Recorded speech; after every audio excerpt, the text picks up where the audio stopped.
Try to imagine a world where you have access to the combined intelligence of all humanity, the sum total of the world's knowledge, creativity, and problem-solving ability at your fingertips. Sam Altman, the CEO of OpenAI, recently laid out a vision for the future of AI, culminating in a truly astonishing claim. He believes that by 2035, every single person will be able to, quote, marshal the intellectual capacity equivalent to everyone in 2025. He calls it unlimited genius, available to anyone. It would be incredible. Imagine a golden age of innovation, solutions to global crises, and extreme lifespan extension by solving aging. Plus, ultimate freedom in the form of greatly amplified individual agency for all. And all this within a decade. But is it really that simple? Are we actually on the path to this utopia? What, if any, are the pitfalls, and are we prepared for them? To understand how Altman arrives at this audacious prediction, we're going to dissect his recent blog post.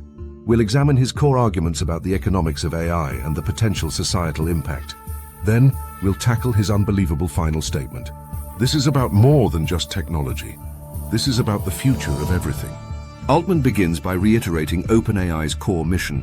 He says, "Our mission is to ensure that AGI, artificial general intelligence, benefits all of humanity." I like that he prioritizes starting his post with this statement, and I hope it continues to be true. As the global AI race heats up, making wise, careful decisions in the best interest of humanity will be crucial for all parties involved. The difficulty in doing so may increase, considering the race dynamics at play between companies and countries. Not to mention the temptation of what some believe to be the ultimate power, controlling the first AI that self-improves to a superhuman level.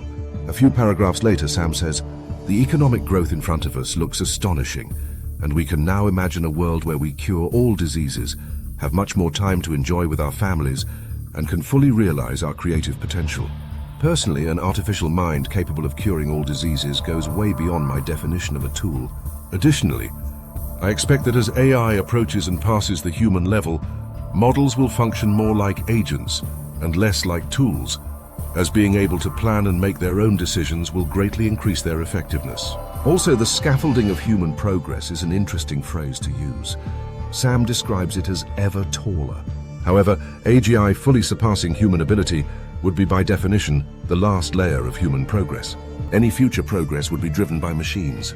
As far as curing all diseases and spending more time with loved ones, yes, those sound like good goals. Now we come to the titled section of Altman's post, his 3 observations about the economic forces driving AI development. Observation 1. The intelligence of an AI model roughly equals the log of the resources used to train and run it. These resources are chiefly training compute, data, and inference compute.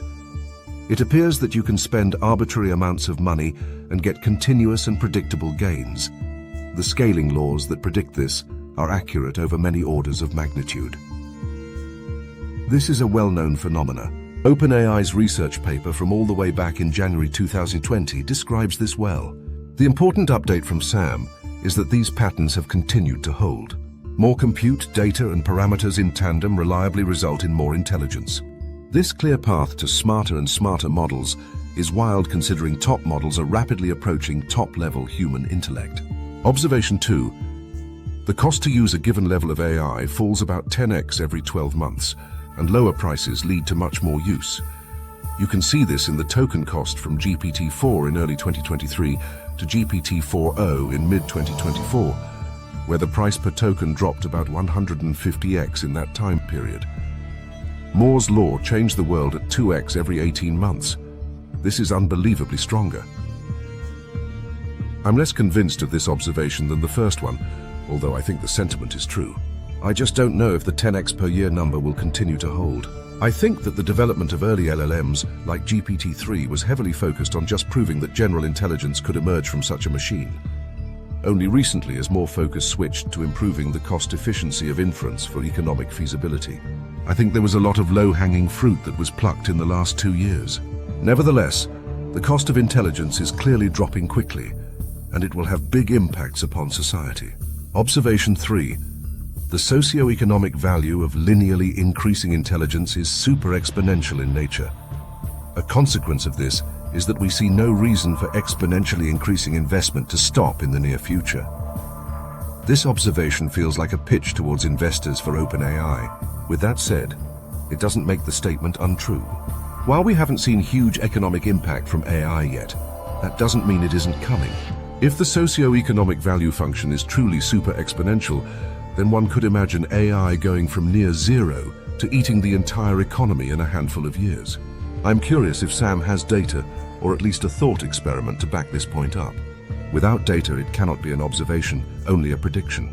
With that said, intuitively I'm inclined to agree with his prediction. Following his 3 predictions, Altman spends several paragraphs illustrating how he sees AI being commoditized to the great benefit of all people. He mentions that the long-term changes to our society and economy will be huge. We will find new things to do, new ways to be useful to each other, and new ways to compete, but they may not look very much like the jobs of today. He highlights the increasing value of agency, willfulness, and determination, as well as resilience and adaptability. He claims that AGI will be the biggest lever ever on human willfulness and enable individual people to have more impact than ever before, not less. While I can see these ideas coming true in the short term, the long-term outlook is more murky. This is because currently humanity lacks a plan to adequately control or align superintelligence. On that note, we come to Sam's ambitious final statement. Anyone in 2035 should be able to marshal the intellectual capacity equivalent to everyone in 2025. Everyone should have access to unlimited genius to direct however they can imagine. To understand the magnitude of this statement, we must consider what the phrase "everyone in 2025" means. That means the entire modern world. Today's global society is able to create enough nuclear weapons to blow up the entire face of the Earth. Imagine a person with ill intent and access to that level of power. It would only take one bad actor to end life on Earth. That's why I believe Sam's vision is unrealistic.